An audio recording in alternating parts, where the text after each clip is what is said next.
नमस्कार विद्यार्थी मित्रांनो, कल्पतरू ऑफिशियलमध्ये तुमचं हार्दिक स्वागत आहे। ब्रह्मास्त्र टेस्ट सीरीजच्या माध्यमातून परत आपण NMSच्या परीक्षेसंदर्भातील प्रश्नांचे विश्लेषण पाहणार आहोत। तर विद्यार्थी मित्रांनो, तर आपण आज पहिला प्रश्न पाहणार आहोत। या पहिल्या प्रश्नाला पाहण्या अगोदर या चॅनलला तुम्ही सबस्क्राइब करा, लाईक करा आणि शेअर अवश्य करून घ्या, ठीक आहे। चला विद्यार्थी मित्रांनो, पहिला प्रश्न आहे आजचा, पेशी भित्तिका असणारे दृश्य केंद्रकी बहुपेशीय आणि प्रकाश संश्लेषण करू शकणारे सजीव कोणत्या सृष्टीत मोडतात? The great scientist R.H. Whittaker यांच्या म्हणण्यानुसार सजीवांच्या 5 सृष्टी आहेत। ओके, तर त्याची पहिली सृष्टी आहे बेटा मोनेरा। हे आपण अगोदर बघितलेलं आहे। मोनेरा हे आदि केंद्रकी आहे। आपण आपल्या प्रश्नामध्ये काय बेटा दृश्य केंद्रकी, काय बेटा दृश्य केंद्रकी। तर वनस्पती, प्राणी, आदिजीवी आणि कवके हे सगळे दृश्य केंद्रकी आहे। हे सगळेच दृश्य केंद्रकी आहेत, परंतु इथे काय बेटा बहुपेशीय मल्टी सेल्युलर आणि प्रकाश संश्लेषण म्हणजे फोटोसिंथेसिस प्रोसेस करू शकणारे सजीव। आता मला सांगा, फोटोसिंथेसिस कोणामध्ये, ॲनिमलमध्ये पॉसिबल आहे का? कवकामध्ये फोटोसिंथेसिस होत नाही। ओके, प्राणीमध्ये सुद्धा फोटोसिंथेसिस होत नाही आणि आदिजीवीमध्ये काही आदिजीवीमध्ये होते, पण आदिजीवी काय आहे बेटा? हे आदिजीवी नाही का, एकपेशीय आहे। आदिजीवी बेटा एकपेशीय आहे। आपल्याला प्रश्नामध्ये काय बेटा बहुपेशीय आहे।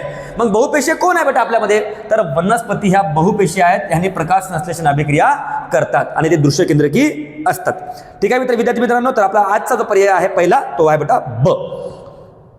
पुढील प्रश्न पहा विद्यार्थी मित्रांनो, पटकी म्हणजे कॉलरा या रोगाचा कारक जीवाणू कोणता आहे?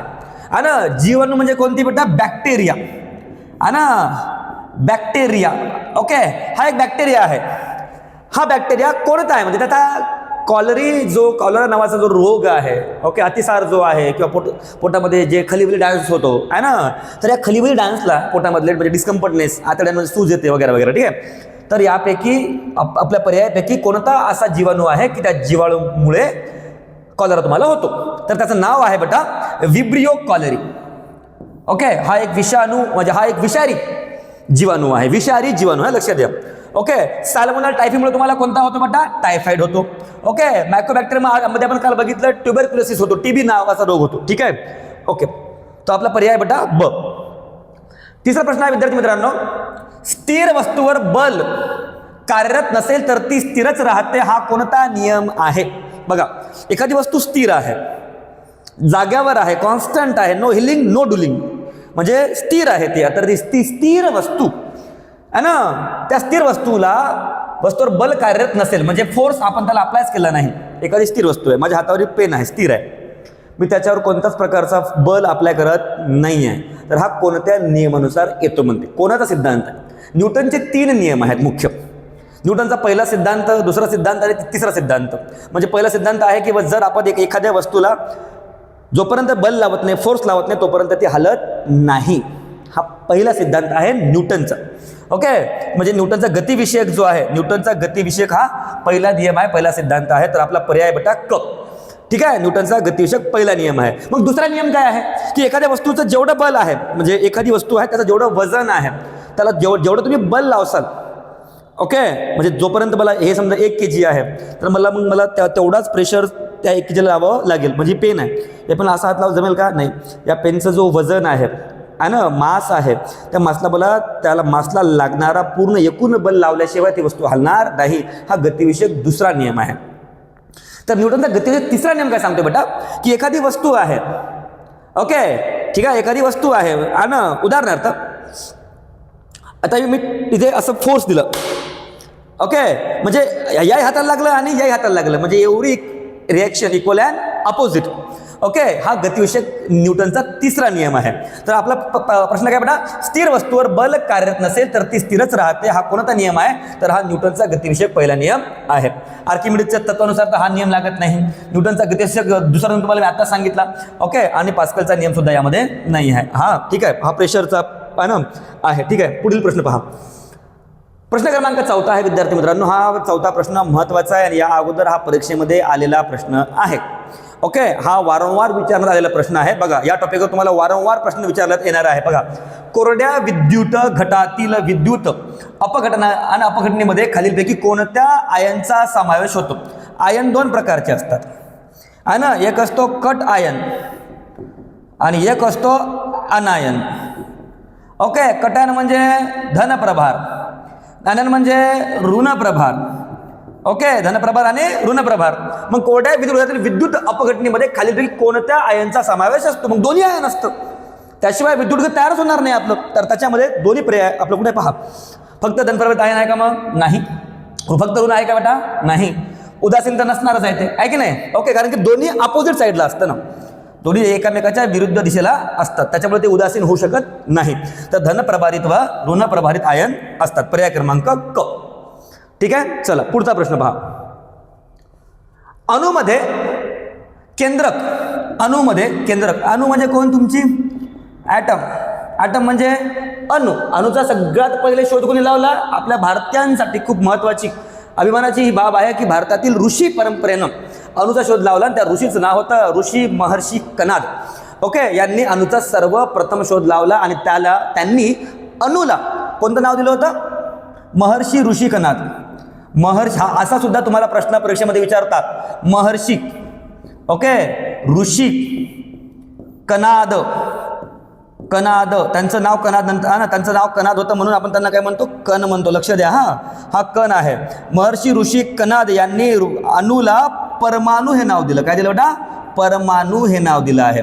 परम अणू आहे तो, म्हणजे परमाणूला दोन भागामध्ये डिवाइड करता येत नाही, तो इनडिव्हिजिबल आहे, त्याचे तुकडे होऊ शकत नाही, त्याला कोणी नष्टही करू शकत नाही, म्हणून त्याला म्हटलं परम अणू. जसं आपण म्हणतो ना परम ईश्वर, परमेश्वर म्हणतो आपण आणि परमपिता म्हणतो आपण, त्याला कोणी नष्ट करू शकत नाही. कोणत्याही परम म्हणजे सुप्रीम गोष्टला कोणी नष्ट करू शकत नाही. आणि अशा अणूला त्यांनी काय नाव दिलं होतं? परम अणू नाव दिलं होतं. तर बघा, अणूमध्ये केंद्रक, केंद्रका बाहेरील भाग आणि अनुकरण यामध्ये कोणत्या अनुकरणाचा समावेश होतो? म्हणजे कोणकोणते उपघटक आहेत? एखादा ॲटम आहे, त्या ॲटममध्ये आहे ना, फॉर एक्झाम्पल हा ॲटम आहे आपला, त्याच्यामध्ये काय काय आहे?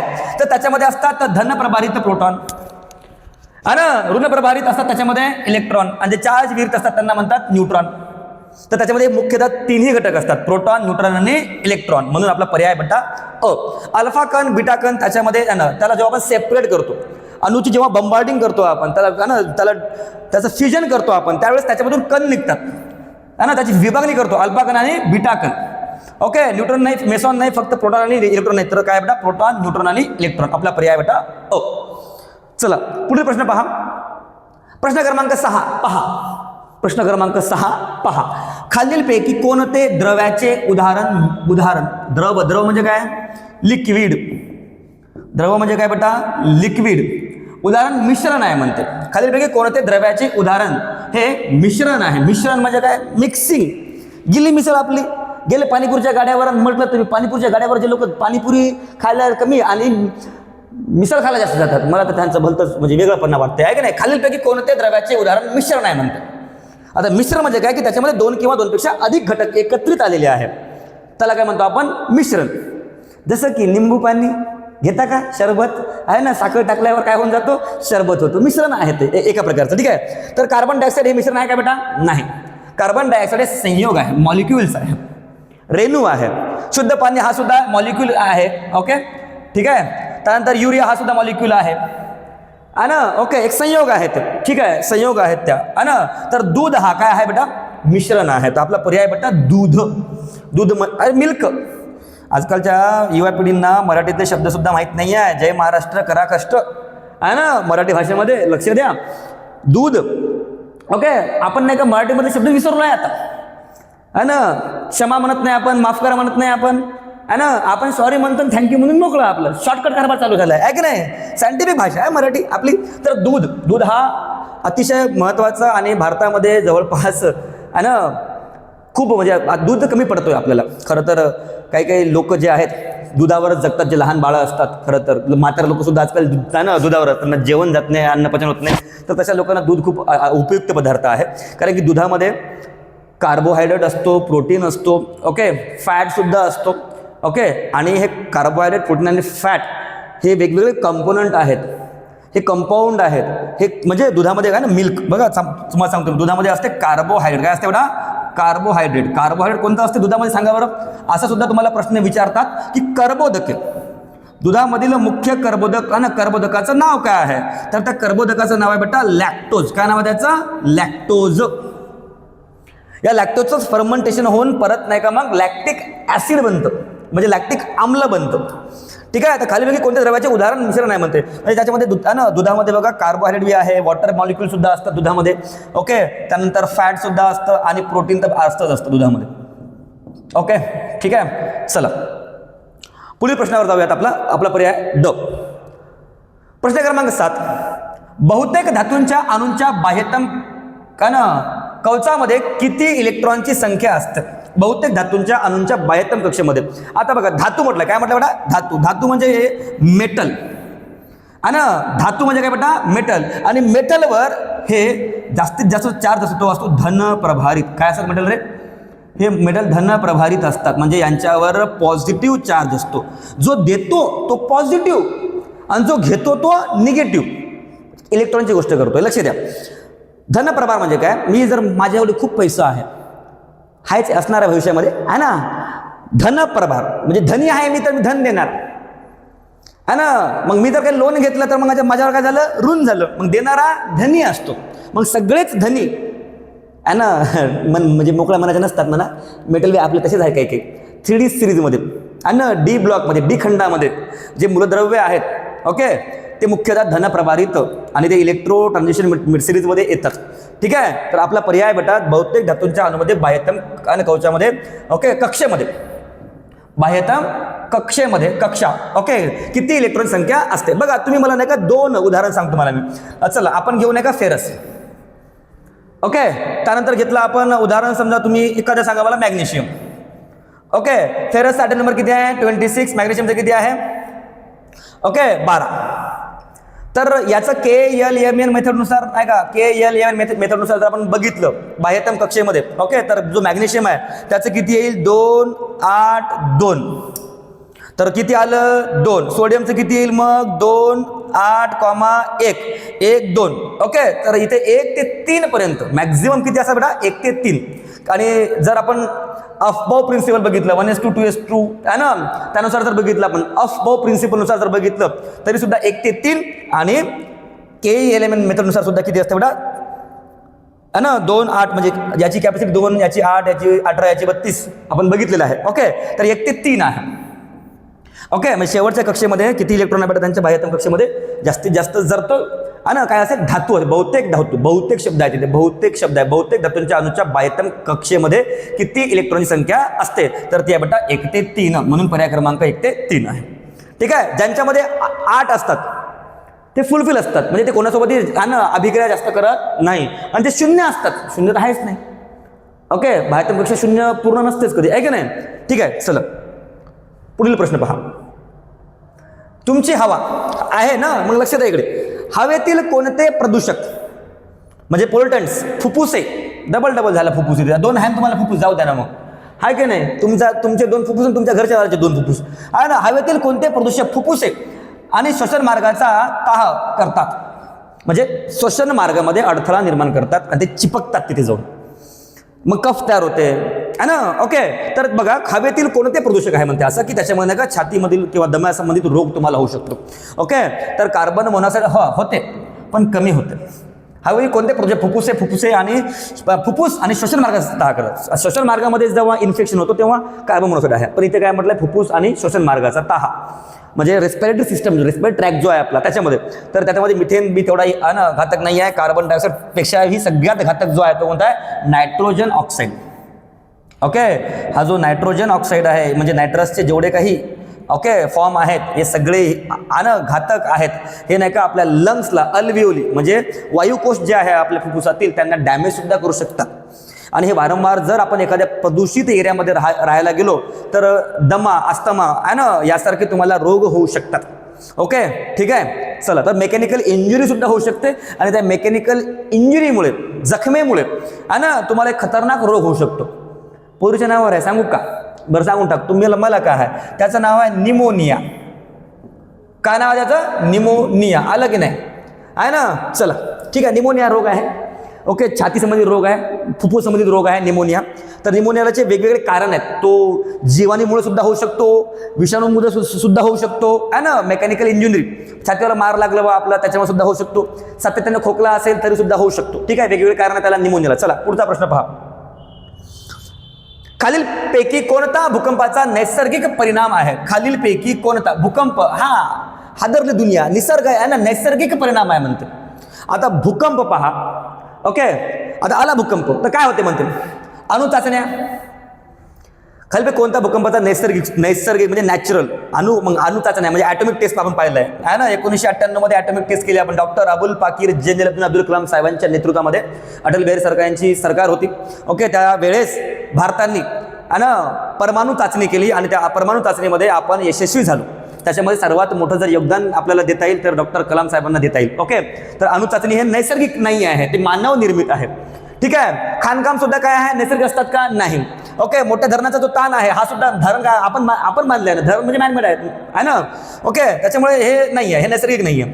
तर नदी आणि नाल्यांचे प्रवाह बदलतात. भूकंप आला तर काय बदलते? नदी नाल्यांचा प्रवाह बदलते. प्रवाह म्हणजे कोण? आले का आहे ना. प्रवाह बदलते म्हणजे दिशा बदलते. दिशा बदलतेच. दिशा काऊन बदलते तुम्हाला माहिती आहे. ओके, चला पुढील प्रश्न पहा. आपला पर्याय आहे बेटा ब. ठीक आहे. खालीलपैकी कोणता भूकंपाचा नैसर्गिक परिणाम आहे? तर नैसर्गिक परिणाम म्हणजे भूकंप आला तर नदी नाल्याचा प्रवाह बदलतो. कारण की जे प्लेट असतात, टेक्निक प्लेट असतात, जमीन जी आहे ती हादरते. हादरल्यावर नाही का स्फोट होईल ना, म्हणजे एक आवाज येतोय, कंपन तयार होते. त्या कंपनामुळे नाही का डायरेक्शन चेंज होऊन जाते, खालीवर होते जमीन. ठीक आहे. त्याच्यामुळे नदी आणि नाल्यांचा प्रवाह बदलतो, हा नैसर्गिक आहे. चला पुढील प्रश्न पहा. आंतरद्रव्य जलिका म्हणजेच एंडोप्लाझ्मिक रेटिक्युलम ही आतील बाजूने कशाला जोडलेली असते? बघा, आपण नाही का सेल जेव्हा शिकलो होतो, पेशी जेव्हा आपण बघितलं होतं, मग पेशीची संरचना कशी आहे? तर पेशीची संरचना अशी आहे, याच्यामध्ये सेंटरला कोण आहे? केंद्रक आहे. कोण आहे बेटा? केंद्रक. मग पेशीमधील ज्या आतील आंतरक्रिया आहे त्या आंतरक्रिया, सगळ्या आंतरक्रिया म्हणजे सगळ्या म्हणता येणार नाही, पण आंतरद्रव्य जलिका म्हणजे एंडोप्लाझ्मिक रेटिक्युलम ही आतील बाजूने कशाला जोडलेली असते म्हणते? तर ही एंडोप्लाझ्मिक रेटिक्युलम जी आहे ही डायरेक्ट जोडलेली असते बेटा केंद्रकाला. तर आपलं कुठे आहे का? कुठे हाय म्हणजे केंद्रकच आहे, सरळ उत्तर आहे आपलं. ओके, रिक्तिकाला जोडलेलं नसते, पेशीपटलला जोडलेलं नसते. आता ही हे एंडोप्लाझ्मिक रेटिक्युलम, थोडं फास्ट बोलून राहिलो मी. ओके, कारण की विद्यार्थ्याचं म्हणणं आलं सर लवकर लवकर घ्या आणि आपले भरपूर असे व्हिडिओ तुम्हाला लवकरात लवकर येणार आहे. ठीक आहे. चला, आंतरद्रव्य जलिका ही आतील बाजूने कशाला जोडलेली असते? तर ही केंद्रकाला जोडलेली असते, कारण की पेशीमधील रचनात्मक आणि कार्यात्मक घटक जो आहे तो केंद्रकच आहे, म्हणजे केंद्रकाचं नियंत्रण आहे. ओके, काही जे ऑर्गेनेल्स आहेत त्यांच्यावर डायरेक्ट नियंत्रण आहे, काहीवर इनडायरेक्ट आहे. ओके, मग जे त्याला जोडलेले आहेत त्यांच्यावर डायरेक्ट आहे, सरळ त्यांच्यावर नियंत्रण ठेवतो कोण बेटा? केंद्रक. म्हणून आपला पर्याय बेटा केंद्रक. ठीक आहे. चला पुढील. हे तंतुकणिका नाही आहे, मायटोकॉन्ड्रिया. तंतुकणिका म्हणजे पॉवर हाऊस ऑफ सेल म्हणतात त्याला, है ना. म्हणजे पेशीला ऊर्जा देणारं पेशीला ऊर्जा देणारा घटक कोणता आहे बेटा? तंतुकणिका. आली का नाही? कणिका ही एनर्जी आहे. ठीक आहे. चला 11 प्रश्न पहा. वायुकोशाभोवती कशाचे अत्यंत दाट जाळे असतात? वायुकोश कुठे असते? तुमच्या फुफ्फुसामध्ये आहे ना. फुफ्फुस हा फुफ्फुस आहे तुमचा, लंग्स आहे ना. वायुकोश त्याच्यामध्ये अल्विओली असतात. किती असतात? काय म्हणतात? अल्विओली. मी तुम्हाला रोजच एक्झाम्पल सांगतोय. क्रिस्टियानो रोनाल्डोला 700 मिलियन फॉलोअर आहे सोशल मीडियावर, आणि तेवढ्या 700 मिलियन अल्विओली पासून आपला काय बनलेला आहे? लंग्स बनलेला आहे, वायुकोशापासून बनलेला आहे. ओके, तर त्यामध्ये वायुकोशाभोवती कशाचे अत्यंत दाट जाळ्या म्हणजे नेटवर्क आहे, खूप अत्यंत दाट नेटवर्क आहे, जाळी आहे. तर ती जाळी कशाची आहे बेटा? केशवाहिन्यांची आहे.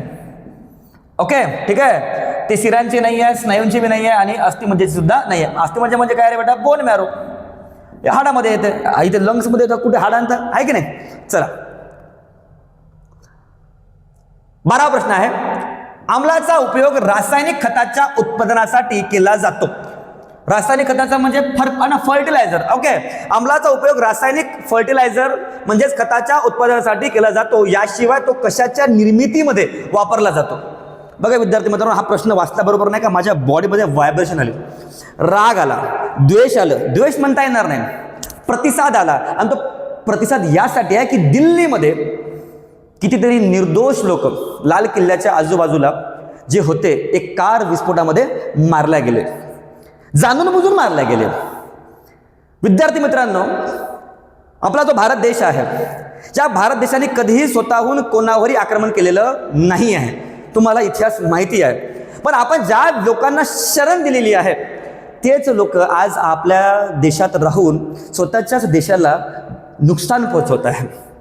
तर त्या नुकसानामध्ये जो केमिकल वापरण्यात आला होता, पढ़े लिखे लोग भी हादसे करने लगे हैं, पढ़े लिखे लोग भी हादसे करने लगे हैं, किस पे इल्जाम लगाए साहब, अपने ही बदलने लगे हैं.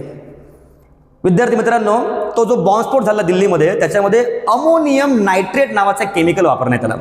जेव्हा अमोनियम नायट्रेट नावाचा जो केमिकल आहे, हा रसायन आहे, या रसायनाला जर आपण इतर एखाद्या ऑइल सोबत जर आपण प्रत्येक म्हणजे पेट्रोल, डिझेल, रॉकेल आहे ना, जे ज्वलनशील पदार्थ आहे, एखाद्या ज्वलनशील पदार्थासोबत जर त्याची रिॲक्शन केली आपण तर तिथे विस्फोट होतो. तर त्या कार ब्लास्टमध्ये आजूबाजूला एक बॉडी अशी होती, ती 4 दिवसानंतर सापडली. म्हणजे एवढा स्फोट भयंकर होता तो, की त्या स्फोटामुळे नाही का एक डेड बॉडी एका दुकानाच्या छतावर जाऊन पडली होती. म्हणजे विचार करण्याची गोष्ट आहे बाबा, ते अमोनियम नायट्रेट नावाचा जो केमिकल आहे तो किती घातक आहे.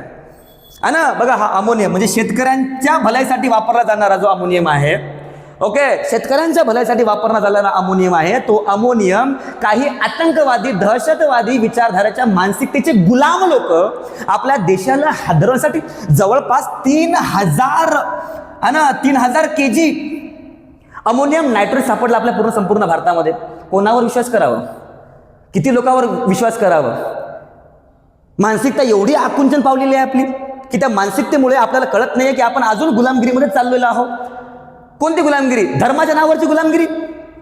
लाज वाटायला पाहिजे आपल्या भारतीय लोकांना, की ज्या आपण समर्थन करतो. काही काही लोक तर म्हणतात की तुम्ही एकाच धर्माला टार्गेट करत. भाऊ, भारताचा धर्म नाही आहे, भारत धर्म निरपेक्ष आहे, जाणून बुजून आहे, जबरदस्तीने आहे, संशोधन झालेलं आहे संविधानामध्ये.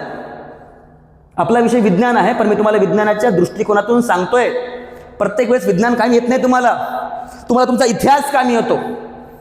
आणि हा इतिहास पुरेसा आहे आपल्याला विज्ञान शिकवायसाठी. घातक हत्यार जे बनत आलेले आहे, कोणावर विश्वास करावा भाऊ? ऍसिड अटॅक करतात. हे काय एक प्रकारचा आतंकवादी हमला आहे का आपल्या भारत देशावर? एका रस्त्याने एखादी मुलगी चाललेली आहे, तर काही हैवान शैतान लोक त्या मुलीवर ऍसिड अटॅक करतात, केमिकल अटॅक करतात. सगळं हार्मोनची भानगड आहे. ठीक आहे, असो. अंमलाचा उपयोग रासायनिक खताच्या उत्पादनासाठी केला जातो, याशिवाय तो कशाच्या निर्मितीमध्ये केला जातो? बांधकामामध्ये होत नाही रे बाबा. ओके, थर्मोकॉल बनवण्यामध्ये होत नाही, प्लास्टिक बनवण्यामध्ये होत नाही, तर तो होतो स्फोटक द्रव्य बनवण्यासाठी. तुम्हाला एक रिॲक्शन सांगतो, लक्ष द्या. थोडंसं कसं असं कंट्रोल होत नाही इमोशन आपले, आहे की नाही? देश सर्वप्रथम आहे, राष्ट्र सर्वोपरी, बाकी गेले खड्ड्यात आहे ना. चला पहा, अमोनिया NH3 काय बेटा? अमोनिया आहे. अमोनियाची रिॲक्शन कोणासोबत? नायट्रिक आम्लासोबत. हा नायट्रिक आम्ल आहे, नायट्रिक ऍसिड आहे. याची जेव्हा आपण अभिक्रिया करतो तर त्यावेळेस आपल्याला जो पदार्थ मिळतो तो मिळतो बेटा अमोनियम नायट्रेट. काय नाव आहे याचं? अमोनियम नायट्रेट आहे. हा स्फोटक द्रव्य बनवण्यासाठी करतात. ओके, ठीक आहे. चला पुढचा प्रश्न पहा. उपयोग आहेत त्याचे, चांगले उपयोग आहेत, पण लोक दुरुपयोग घेतात म्हटल्यावर काय म्हणावं आता, आहे की नाही? ओके, रासायनिक समीकरणामध्ये बाणाचे टोक कोणत्या दिशेला असते म्हणते? रासायनिक अभिक्रिया आहे. उदाहरणार्थ आपण आत्ताचीच रासायनिक अभिक्रिया बघू, है ना. हा आहे अमोनिया. निया कोण आहे? पोरगी. लावा आता, लावा, आहे ना. त्यानंतर आहे या ना HNO3, HNO3 म्हणजे नायट्रिक आम्ल. याच्या सोबत जर रिएक्शन केली, ओके, तर आपल्याला काय मिळतं? Ammonium nitrate. काय मिळतो आपल्याला? अमोनियम नायट्रेट मिळतो. म्हणजे आता ही जे बाण आहे, ही ॲरो रासायनिक अभिक्रिया, रासायनिक समीकरणामध्ये बाणाचे टोक कोणत्या दिशेला असते म्हणते. आता ही दिशा जर कोणती म्हटलं तुम्हाला, बघा पर्याय पहिले वाचून घ्या. अभिक्रिया आणि अभिकारकांच्या दिशेने असतात का? नाही. अशी असते का? उलट आहे का? ती नाही. ती असते बेटा उत्पादित पदार्थाच्या दिशेने. आता तुम्ही म्हणाल सर दोन्ही दिशा नसतात, कधी कधी मी पाहिलं आहे. हो, पण दोन्ही दिशा केव्हा असतात? जेव्हा ती भौतिक अभिक्रिया आहे. भौतिक अभिक्रियेमध्ये, रासायनिक अभिक्रियेमध्ये एकदा झालं तर ते वापस होत नाही. ओके, ही कोणती अभिक्रिया आहे? रासायनिक अभिक्रिया. भौतिक अभिक्रियेमध्ये काय होतं की ही बाण अशी जाते आणि अशी वापस येते. तर ही कोणती झाली बेटा? भौतिक अभिक्रिया. कोणती बेटा? भौतिक अभिक्रिया. ठीक आहे, तर आपला पर्याय बेटा उत्पादित पदार्थाच्या दिशेने. चला पुढचा प्रश्न पाहूया. वैद्यकीय तापमापीचा म्हणजे थर्मोमीटरचा, क्लिनिकल थर्मोमीटर आहे ना, तापमान मोजण्याचा आवाका म्हणजे त्याची रेंज साधारणपणे किती असते? तुम्ही थर्मोमीटर पाहिलं असेल, जेव्हा ताप येतो आपल्याला तर त्यावेळेस नाही का थर्मोमीटर असतो. तर तो थर्मोमीटर आपल्या विषय ना, थर्मोमीटर नाही का तापमान मोजतो आपल्या बॉडीचा तापमापी असतो का? ओके, तर तो बॉडीचा जो तापमापी आहे, ठीक आहे, त्याची जी रेंज आहे ती किती असायला पाहिजे. ओके, तर त्याची जी रेंज आहे बेटा ते 0 ते 100 डिग्री नाही आहे. ओके, 35 ते 42 डिग्री आहे. किती आहे बेटा? 35 डिग्री सेल्सिअस ते 42 डिग्री सेल्सिअस. कारण की 35 डिग्री सेल्सिअस म्हणजे आपल्या बॉडीचं सर्वसामान्य मानवी शरीराचा जो सर्वसामान्य तापमान आहे बेटा तो आहे बेटा 37 डिग्री सेल्सिअस. किती आहे बेटा? तो 37 डिग्री सेल्सिअस.